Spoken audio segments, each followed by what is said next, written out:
शुरू किया। अली अकबर ने घोड़ा तेज किया, हुसैन ने तेज चलना शुरू किया। अली अकबर ने घोड़ा दौड़ाया, हुसैन के हाथ कमर पे आए, पुकार के कहते महलन महला या बुनैया, अकबर आहिस्ता चलो। मातम मातम आजादा अजरुकुम अल्लाह जालकुमुल्लाहु मिनल बाक़ीन।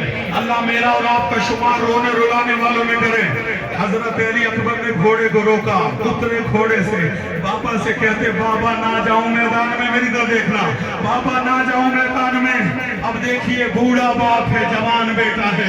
हुसैन फरमाते अकबर काश तेरा तुझ जैसा कोई जवान बेटा हो, अकबर काश तेरा तुझ जैसा कोई जवान बेटा होगा।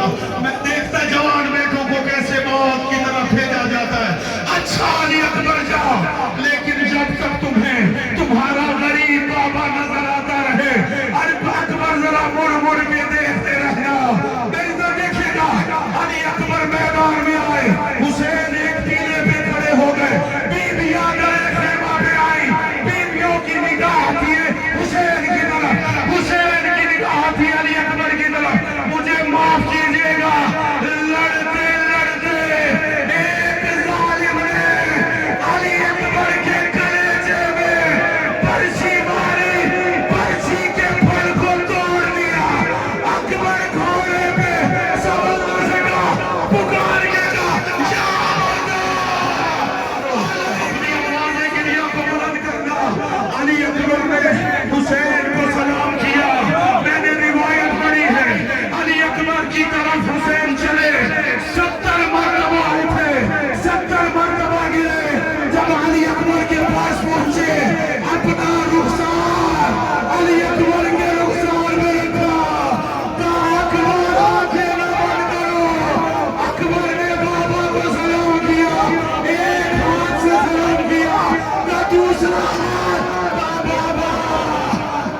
से